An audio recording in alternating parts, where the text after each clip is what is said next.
चलिए खबरों की ओर रुख करते हैं। कानपुर और कन्नौज में पीयूष जैन के घर से 194 करोड़ रुपए और 23 किलो सोना मिलने के बाद डीजीआई और ने निशाने पर टैक्स चोरी के आशंका वाले कई और कारोबारी आ गए हैं। और ऐसे में ही शुक्रवार की सुबह सुबह डीजीजीआई और इनकम टैक्स की टीम इत्र और सपा पुष्पराज जैन के यहां पहुंची। और आपको बता दें कि बताया जा रहा है कि यूपी के अलग अलग 50 स्थानों पर छापामारी चल रही है। नोएडा, कानपुर, हाथरस सहित कई ठिकानों पर छापे पड़े हैं। और बताया यह भी जा रहा है कि सुबह 7 बजे के करीब छापेमारी टीम पुष्पराज जैन के ठिकानों पर पहुंची और इस टीम में मुंबई आयकर विभाग की भी टीम शामिल है।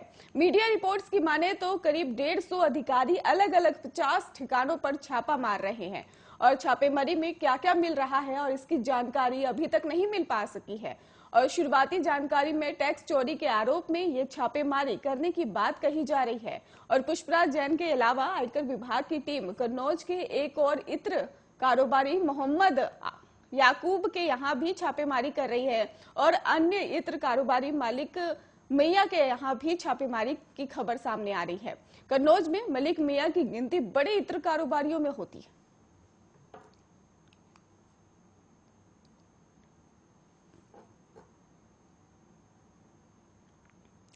दिल्ली के रेजिडेंट डॉक्टरों ने हड़ताल खत्म करने का ऐलान किया है और दिल्ली के अस्पतालों में इलाज के लिए आए लोगों के लिए राहत भरी खबर सामने आई है। हड़ताल के चलते राजधानी दिल्ली के कई बड़े अस्पतालों में रोगियों का इलाज प्रभावित हो रहा था और पिछले 2 सप्ताह से नीट पीजी काउंसलिंग में देरी का विरोध कर रहे रेजिडेंट डॉक्टर प्रदर्शन और हड़ताल पर चले गए थे।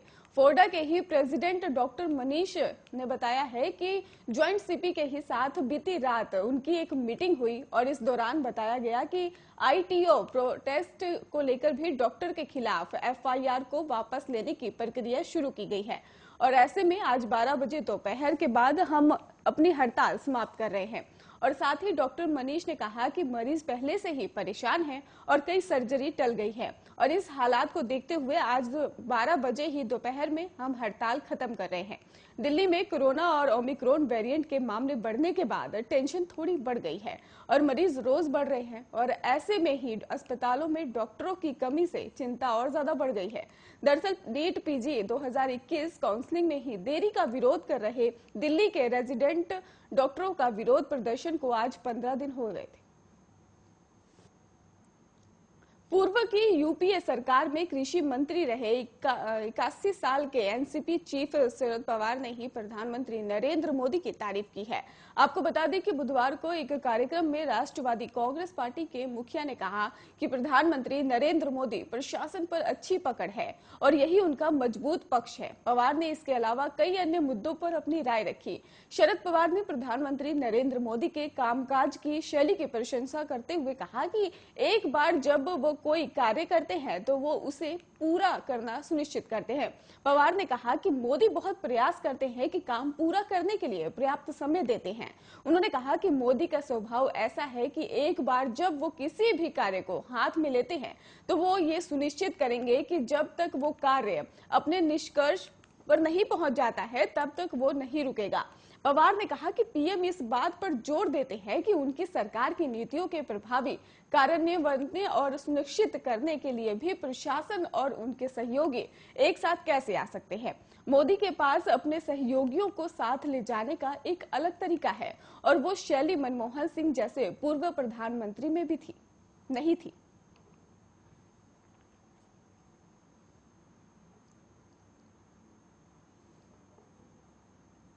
प्रदेश में पिछले 24 घंटे में कोरोना के 49 नए संक्रमित सामने आए हैं और वहीं किसी मरीज की मौत नहीं हुई है। गुरुवार को कुल 16 मरीजों में कोरोना की जंग जीती है और अब प्रदेश में 255 एक्टिव केस हो गए हैं। और स्वास्थ्य विभाग के कहा जा रहा है उनके मुताबिक गुरुवार को ही सामने आए नए मामलों में देहरादून में सर्वाधिक 25, नैनीताल में 12, पिथौरागढ़ और बागेश्वर में 2, हरिद्वार में 7, चमोली और उत्तराकाशी में भी 1, उधम सिंह नगर जिले में 9 मामले शामिल हैं। आपको बता दें कि इसको लेकर कोरोना से संक्रमित लोगों की संख्या बढ़ती ही जा रही है। वहीं 2020 से भारत में शुरू हुई कोविड महामारी के बाद देश भर में लॉकडाउन के दौरान निर्माण, यातायात, फैक्ट्री, मिलों में काम आदि के लगभग बंद रहने के चलते अधिकांश हिस्सों में भी वायु प्रदूषण में कमी आई थी। लेकिन नैनीताल स्थित आर्यभट्ट शोध एवं प्रेक्षण विज्ञान संस्थान के शोध अध्ययन के अब तक की धारण के बिल्कुल उलट बताया गया है कि उत्तर भारत में इस अवधि में ही वायु प्रदूषण में खासी वृद्धि हुई है और सैटेलाइट से प्राप्त तस्वीरों और डाटा के विश्लेषण से ही वैज्ञानिकों ने यह निष्कर्ष निकाला है।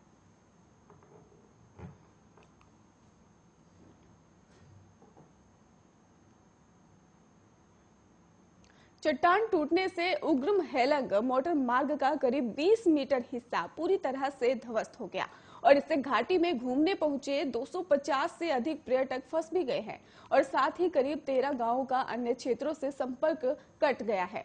उर्गम घाटी के ही गांव के साथ ही पंचम केदार कल्पेश्वर मंदिर को जोड़ने वाली हेलंग उर्गम सड़क का एक हिस्सा पावर हाउस के समीप अचानक ही ढह गया और इससे वाहनों की आवाजाही पूरी तरह से बंद हो गई है और पंच केदार कल्पेश्वर घूमने आए 250 से अधिक पर्यटक घाटी में ही फंस गए हैं और ये सड़क घाटी के 1 दर्जन से अधिक गांवों की लाइफलाइन भी है।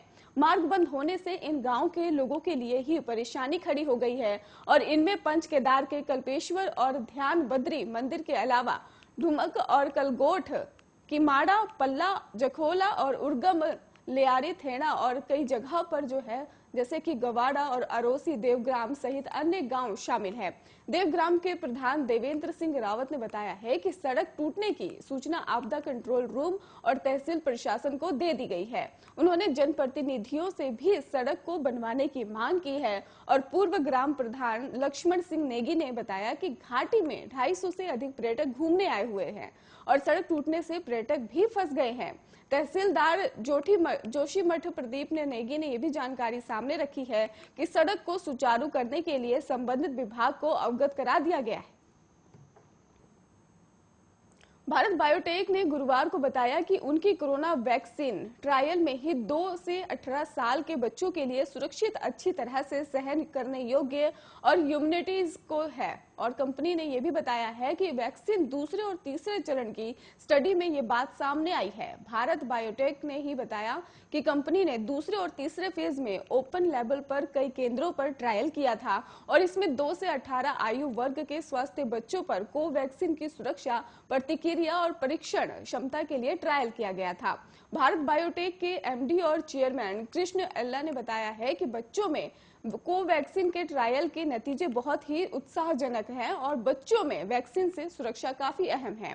हमें ये बताते हुए खुशी हो रही है कि कोवैक्सीन बच्चों के लिए सुरक्षित और परीक्षण क्षमता वाली साबित हुई है और हमने अब वयस्कों और बच्चों के लिए एक सुरक्षित और प्रभावी कोविड वैक्सीन विकसित करने के अपने लक्ष्य को पा लिया है और बच्चों में कोवैक्सीन के ट्रायल जून-सितंबर 2021 के ही बीच किए गए थे और ट्रायल में ये सुरक्षित, प्रतिक्रियात्मक और परीक्षण क्षमता वाली पाई गई है। इसका data central drugs standards control organisation को ही अक्टूबर में ही दिया गया था और इसके बाद ही DCGI ने भी भारत बायोटेक की कोवैक्सीन को इमरजेंसी इस्तेमाल की मंजूरी दी थी।